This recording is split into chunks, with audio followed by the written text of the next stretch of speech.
기껏 운동을 했는데 살은 안 빠져서 포기하는 분들이 있으신가요? 그러다 보니 우리 생활은 이렇게 진행됐죠. 집에 들어왔을 때 딱 그 느낌 아시죠? 운동은 해야겠는데 밖에 다시 나갈 기력은 없고요. 그렇다고 러닝하자니 무릎이 좀 아프고 홈트는 아래층 눈치가 보이고 유튜브 틀어놓고 매트 깔아도 며칠 못 가는 경우가 많습니다. 특히 30, 40대가 되면 예전처럼 마음먹으면 하지 이게 잘 안됩니다. 몸이 안 따라주기도 하고 하루가 이미 너무 길거든요.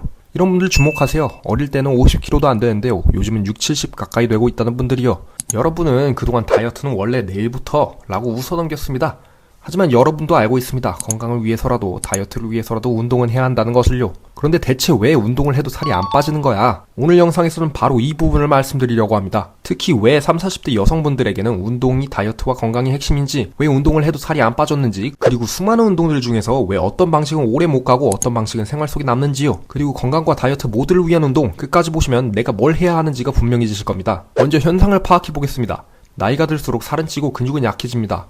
왜 이런 현상이 벌어질까요? 핵심은 활동량 감소와 근육 감소가 같이 온다는 점입니다. 이때 중요하게 짚고 가야 하는 점이 하나 있죠. 바로 무엇을 먼저 개선해야 되는지 말이에요. 이 부분에 대해 가브리엘 리온 박사의 말을 한번 들어보시죠. What are the other functions of muscle? The building, the strength, the power, but also from a metabolic perspective. Diabetes, obesity, cardiovascular disease, and Alzheimer's. These are not diseases that are separate. Many of these diseases are caused by metabolic pathology, abnormal blood glucose, triglycerides, elevated levels of insulin. So all of these metabolic syndrome are actually not caused by fat first. They are caused by dysfunctional muscle first. Dysfunctional muscle is in part at the root of cardiovascular disease, Alzheimer's, which is type 3 diabetes of the brain, type 2 diabetes, insulin resistance. 이 부분에서 가브리엘 리온 박사가 강조하는 것은 근육입니다. 결국 지방을 빼는 다이어트에도 지방을 없애는 건강에도 근육이 중요하다는 말이죠. 하지만 이게 말이 쉽지 내뱉는다고 다 되는 건 아니거든요. 그래서 여러분들께 말씀드립니다. 다른 근육보단 일단 하체에 집중하자고요. 너무 힘들 것 같다고요? 하체가 가장 힘들다고요? 그런 분들을 위해서 힘들지 않게 하체와 유산소를 동시에 충족하는 최고의 다이어트 운동을 알려드릴 테니 끝까지 따라오세요. 먼저 하체 운동의 중요성을 알려드리겠습니다. 중요성을 인지해야 오래 지속할 수 있거든요. 하체는 힙업을 위해 단순히 보기 좋은 근육이 아닙니다. 또 하체 근육은 우리 몸에서 에너지 소비를 가장 크게 담당하는 부위이죠. 쉽게 말해서 하체가 약해지면 기초 대사량이 낮아지고 같은 양을 먹어도 남는 에너지가 많아져 지방으로 가기 쉬워집니다. 문제는 여기서 끝나지 않습니다. 하체는 약해지면 걷기 싫어지고 운동을 피하게 되고 금방 피곤해집니다. 그러면 하루 총 움직임이 더 줄어듭니다. 즉 근육이 줄어서 살이 찌고 살이 찌니까 더 움직이기가 싫고 덜 움직이니까 근육은 더 줄어드는 악순환이 생기는 겁니다. 이게 바로 30, 40대 이후 체형 변화가 갑자기 빨라진 이유 중 하나이죠. 실제로 데이터를 활용한 미국 연구에서는 성인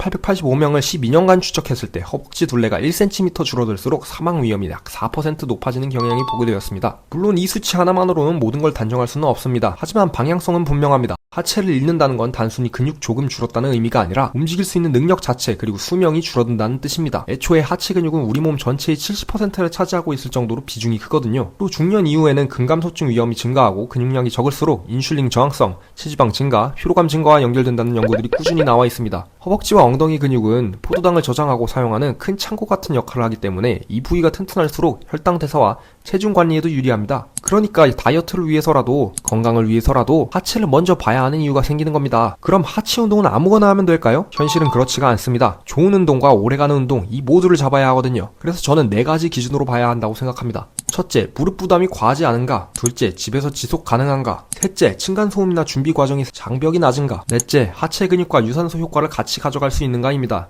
먼저 수영입니다. 수영은 관절 부담이 적고 정말 좋은 운동이죠. 그런데 현실 장벽이 너무 높습니다. 보통 사람들한테는 맨날 가고 그리고 이동 시간까지 챙겨야 된다는 거는 치명적입니다. 운동 효과는 좋아도 습관으로 남기 어렵다는 거죠. 걷기는 또 어떨까요? 가장 쉬워 보이지만 의외로 꾸준히 하기가 어렵습니다. 날씨 영향도 너무 많이 받고요. 무릎이 불편한 분들은 오래 걸었을 때 통증이 먼저 올 수 있습니다. 게다가 평지 걷기만으로는 엉덩이에 충분한 자극이 안 들어가는 경우도 많아서 바쁜 분들일수록 먼저 포기하게 되죠. 실내 자전거와 홈트 영상 따라하기 역시 마찬가지입니다. 이게 의외로 실패율이 높습니다. 이유는 명확하죠. 종류도 너무 많고 오늘은 이 영상 했다가 내일은 다른 영상 하게 되거든요. 루틴이 고정되지 않으니 누적이 잘 안됩니다. 거기에 점핑 동작, 런지, 버피처럼 초반에 의욕으로 따라하다가 무릎이나 발목이 먼저 부담되는 경우도 있습니다. 결국 단순 반복 가능하면서도 효과가 느껴지는 운동이 가장 중요하다는 거죠. 그래서 결국 이 4가지를 기준으로 보면 남는 조건이 있습니다.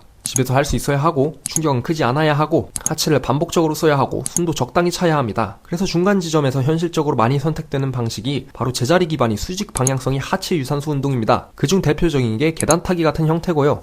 이제 시버 단계로 들어가 보겠습니다. 왜 계단 타기가 생각보다 괜찮은 선택지가 될 수 있을까요? 계단 오르기 동작은 평지 걷기보다 둔근, 대퇴사두근, 햄스트링 같은 하체 큰 근육을 더 많이 사용합니다. 즉, 단순히 칼로리만 태우는 게 아니라 하체 근육 유지에도 도움을 줄 수 있다는 겁니다. 연구를 보면 계단 오르기나 스텝 기반 운동은 심폐지구력 향상, 하체 근력, 체지방 관리에 유리한 것으로 보고됩니다. 예를 들어 짧은 시간이라도 반복적인 계단 운동은 산소 소비량을 유의미하게 높이고 중강도 이상 유산소 강도에 쉽게 도달하게 해줍니다. 쉽게 말하자면 같은 10분을 써도 그냥 서성이는 것보다 훨씬 운동한 느낌이 나는 구조라는 겁니다. 특히 하체 큰 근육을 계속 쓰기 때문에 운동 직후뿐 아니라 일상 활동성 유지에도 연결되기 좋습니다. 게다가 점점 나이가 들면서 중요한 점도 하나 있죠. 이거 진짜 무릎에 괜찮나요? 이 부분은 솔직하게 말씀드려야 합니다. 어떤 운동이든 자세가 나쁘거나 강도를 너무 급하게 올리면 무릎이 불편할 수 있습니다. 계단 타기는 내려올 때 하강 충격이 무릎에 부담을 줄 수 있습니다. 그러나 줄넘기나 점프처럼 착지 충격이 큰 운동보다는 상대적으로 충격을 줄이기 쉽고 보폭과 속도를 조절할 수 있어서 초보자에게 맞추기 좋습니다. 처음부터 30분씩 하지 말고 5분 혹은 2분, 3분부터 시작하면 부담을 크게 줄일 수 있습니다. 심지어 하루 2, 3분 혹은 5분씩만 진행하는 운동 스낵이 효과가 있다고 입증하는 연구 결과들도 많죠. 그럼에도 계단 타기가 걱정되시는 분들은 계단 타기와 같은 수직 운동이면서도 무릎이 충격이 적은 운동 방법을 선택하시면 됩니다. 다이어트와 하체에 가장 도움이 되면서 무릎에 부담이 적은 운동 방법이 궁금하시다면 고정 댓글에 있는 영상을 참고해주세요. 또 하나, 이걸로 살이 빠질까요? 이런 질문들도 많습니다. 정답은 네, 그렇습니다.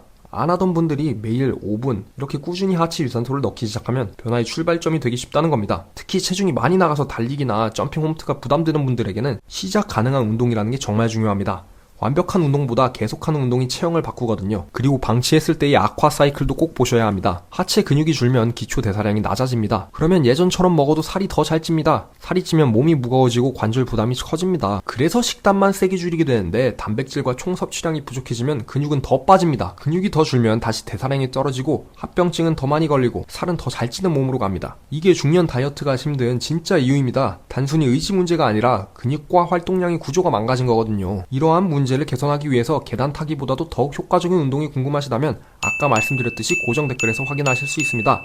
하체 근육과 대사량 그리고 집에서 어떤 방식으로 루틴을 짜야 실패 확률이 더 낮은지 구체적으로 정리해두었습니다. 이제 마지막으로 정리하겠습니다. 무릎이 걱정된다고 하체 운동을 피하면 오히려 더 큰 문제가 시작될 수도 있습니다. 허벅지와 엉덩이는 단순히 다리 근육이 아니라 움직임과 대사량과 체중 관리의 핵심입니다. 그리고 바쁜 30, 40대에게 가장 중요한 건 완벽한 운동이 아니라 생활 속에 남는 운동입니다. 밖에 나가야만 하는 운동, 준비가 많이 필요한 운동, 너무 힘들어서 사흘 만에 끊기는 운동은 결국 좋은 운동이어도 내 운동이 되기는 어렵습니다. 반대로 집에서 할 수 있고 충격을 조절할 수 있고 하체를 반복적으로 쓰면서 숨이 차는 운동은 습관으로 남을 가능성이 높습니다. 그래서 하체를 살리고 움직임을 살리고 결과적으로 몸을 바꾸는데 더 현실적인 출발점이 될 수 있습니다. 핵심은 이겁니다. 살을 빼려면 하체를 버리면 안 됩니다. 오늘부터 언젠가 운동해야지보다 내 생활에 들어오는 운동이 뭔지를 먼저 꼭 찾아보셨으면 좋겠습니다. 오늘 영상이 도움이 되셨다면 좋아요 한번 눌러주시고 구독 안 하신 분들은 구독 버튼도 꾹 눌러주세요. 당신이 건강한 변화를 응원합니다.